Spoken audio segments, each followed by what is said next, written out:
El frenazo del gobierno al alza dispuesta a la energía eléctrica, más que una política de apoyo social, se interpreta como una medida política para responder al rechazo colectivo que comenzó a generarse. En estrategia política está más que claro que pocos temas tumban más gobiernos que los apagones. En este caso, el ahorcamiento de la energía eléctrica. ¿Es suficiente lo anunciado hasta el momento? ¿La devolución de lo facturado en julio redime los altos costos a los que ha llegado la factura eléctrica? Sincericemos este tema. Pasa unas horas para usted venir a pagar y ya la guagua está en la puerta para darnos corte. La energía eléctrica está llegando muy cara. Sin que la población supiera que ya había iniciado un maratón de alzas programadas, ya para junio 2022 se habían realizado 4 aumentos iniciados en noviembre pasado que daban pie a la era de un nuevo régimen de tarifas. Según el ministro de Energía y Minas, no pasaría de 150 pesos el aumento aplicado en junio, pero las familias y negocios denunciaron alzas que duplicaban y triplicaban su factura mensual en el peor momento de la inflación. Nos llegó la factura de 26 mil pesos, de 19 a 26. ¿Cómo tú con los mismos equipos de 15 mil te vas a subir a 20 y de 20 a 26? Mientras esto ocurre, miremos al sector eléctrico. Las EDES no hicieron la tarea que les asignó el pacto eléctrico. Las pérdidas por robo de energía se mantienen situando al país como líder en pérdida de energía. El informe de desempeño de las empresas eléctricas estatales señala que hasta abril 2022 las pérdidas de las EDES se situaron en 31.3% para una reducción de 1.3%. Eso en comparación con diciembre, cuando ascendió a 32.6%. EDESTE lidera las pérdidas, 48.4% en diciembre de 2021. Y aunque en abril eran de 45.4%, o sea, disminuyó en un 2.9% sus pérdidas, estamos frente a un modelo insostenible, cuya solución depende de la eficiencia del Estado, que según el pacto en su página 22, llevaría a un máximo de 15% las pérdidas en 6 años.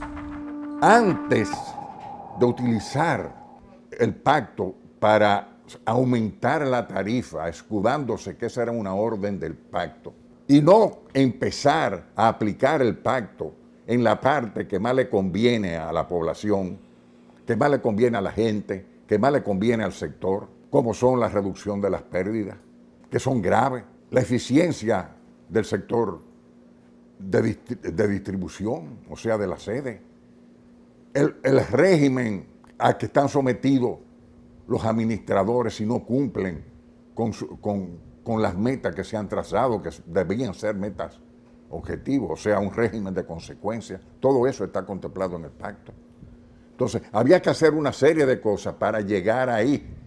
Y dice claramente si las condiciones del país internacionales lo permiten. Okay. Destaca que la mayoría de medidas para hacer rentable el sector eléctrico son ejecuciones que debe realizar el Estado, pero hasta el momento no hay evidencia de recorte de gastos en las distribuidoras. Por el contrario, han llovido denuncias al gobierno debido a que la nómina de Edenorte y Edesur aumentó en 23.6 millones los primeros 3 meses del gobierno. La solución cortó por lo más simple, ahorcar a los usuarios. El enfoque lo confirma una de las personas con más autoridad para hablar del tema, el exministro de Energía y Minas, Antonio Izaconde. Utilizan el pacto para eso. Y yo lo que siento, y ahora dicen, no, después de haber aumentado un 23%, vamos a detener esto, no vamos a seguir aumentando. Es como si a ti te clavaran un cuchillo y después que tú lo tienes el cuchillo a la mitad, te dice, mira lo bueno que soy, no te lo voy a acabar de enterrar, lo voy a sacar, mira qué bondadoso. Y además tú pretendas que te lo agradezca. Esa es la realidad. Pero también tú le pides al pueblo que se está tragando un cable, sacrificio, y tú no haces ningún sacrificio de tu parte para dar el ejemplo.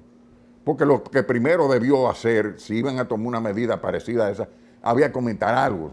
Eso era inevitable por la situación internacional. ¿Qué era lo que debían hacer?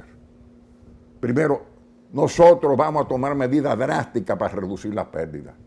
Vamos a tomar medidas drásticas para evitar que la política clientelar afecte la eficiencia de la distribuidora. Voy a tomar tales medidas. Y al administrador que no asuma sus responsabilidades van a tener, como dice el pacto, van a sufrir las consecuencias. Y el que fija las consecuencias es el propio presidente. Entonces ya tú tienes la calidad moral de hacer lo otro. Pero comenzar por lo que duele al pueblo y no hacer lo que tú quieras.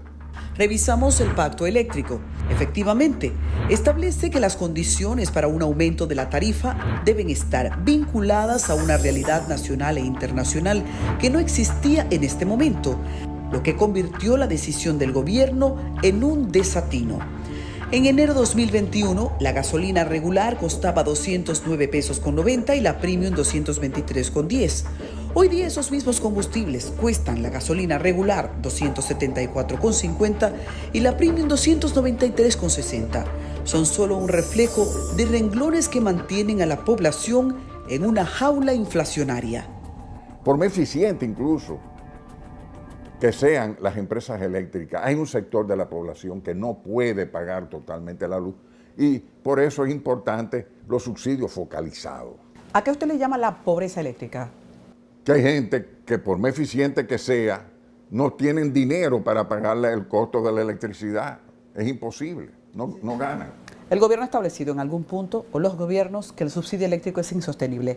¿Qué usted piensa de eso? Espérate, hay subsidios y subsidios. En el pacto, después de cumplir con una serie de condiciones, se plantea la eliminación de subsidios, pero hasta un punto. Llega a un punto que en consideración a lo que te acabo de decir, lo que le llamamos la pobreza eléctrica, se plantea que se podría mantener un subsidio focalizado. ¿Qué significa focalizado? No generalizado. Porque no es justo que a mí me subsidien igual que a un hijo de Machepa y yo estoy recibiendo el subsidio. Eso no es justo. El gobierno se ha referido a la necesidad de una revisión del pacto eléctrico. Preguntamos su parecer al exministro de Energía y Minas tras haber sido parte del proceso de discusión y admitir que no fue un pacto perfecto. ¿Qué es lo que pasa? Los que manejan el sector eléctrico lo que quisieran tener la mano suelta. ¿Por qué? Porque tradicionalmente en este país la energía es una mercancía política, mejor dicho, la electricidad es una mercancía política. Y las empresas eléctricas un botín político.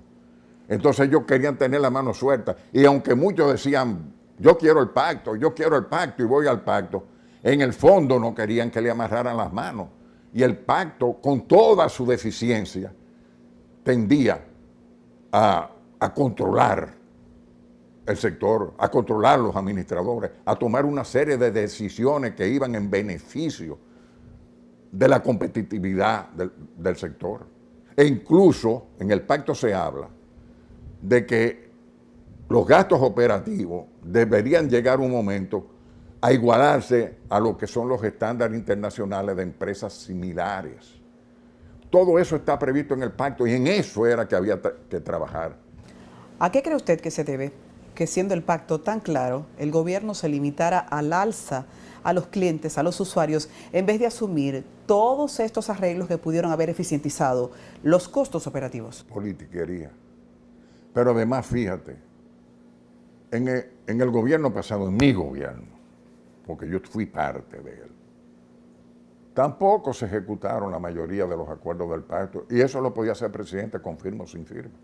O mejor dicho, no solo el presidente, sino las empresas. Algunos funcionarios asumieron alguna responsabilidad y trataron de hacer algo y mejoraron. Por ejemplo, Edesur mejoró mucho las pérdidas en el gobierno pasado. Pero tú sabes hoy, cuando tú ves Edeste con un 45% de pérdida, y cuando tú analizas los sueldos de los ejecutivos, los administradores, tú te pones la mano en la cabeza.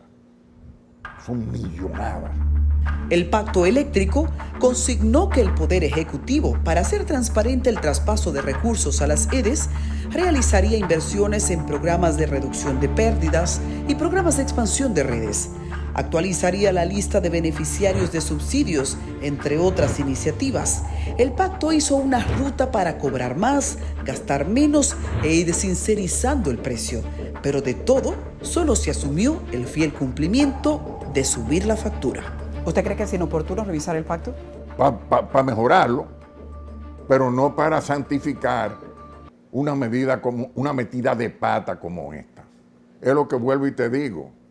Ay, yo hice esto. Es una irresponsabilidad. Yo hice esto porque me lo ordenó el pacto, pero el pacto tiene muchísimas resoluciones que tú tenías que hacer antes de eso y no lo hiciste.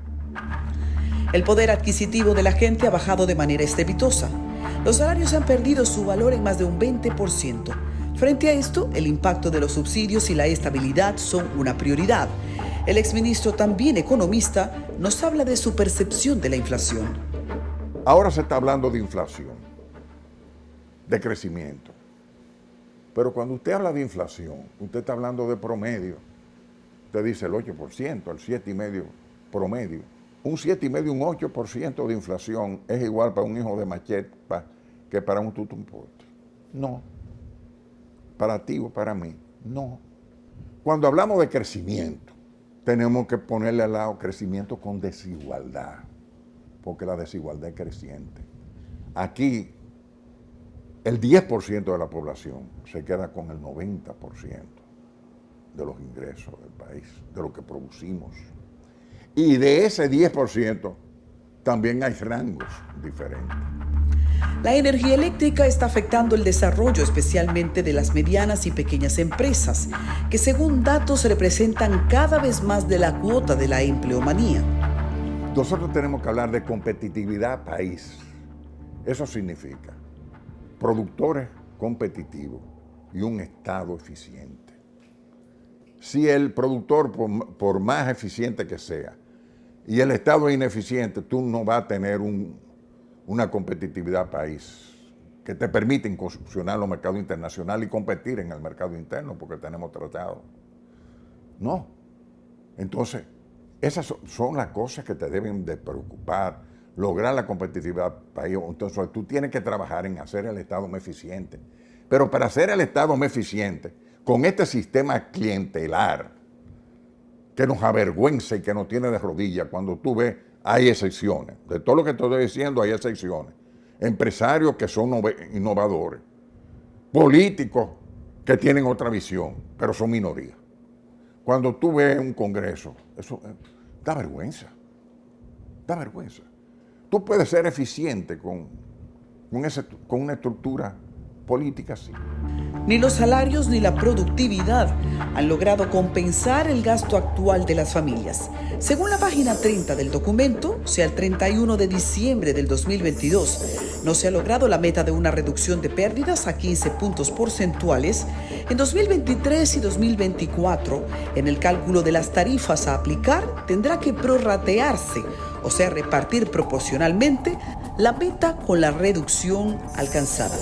Hay que recordar que las pérdidas hoy día están en 31.3%, o sea, las posibilidades de alcanzar esa meta son prácticamente imposibles, lo que significa que el anuncio del gobierno de devolver a los usuarios lo facturado en junio no cierra para nada un tema de tanta tensión: el cobro no sincerizado de la factura eléctrica. Aunque el gobierno estableció que desde finales del 2021 ha estado realizando aumentos con porcentajes muy específicos de 9%, los cálculos no dan. Los aumentos reflejados en las facturas eléctricas dan cuenta de que las distribuidoras han estado traduciendo aumentos que duplican y triplican el consumo mensual, por lo que anunciar que habrá un retroactivo del aumento de julio no deja resuelto el ahorcamiento generado.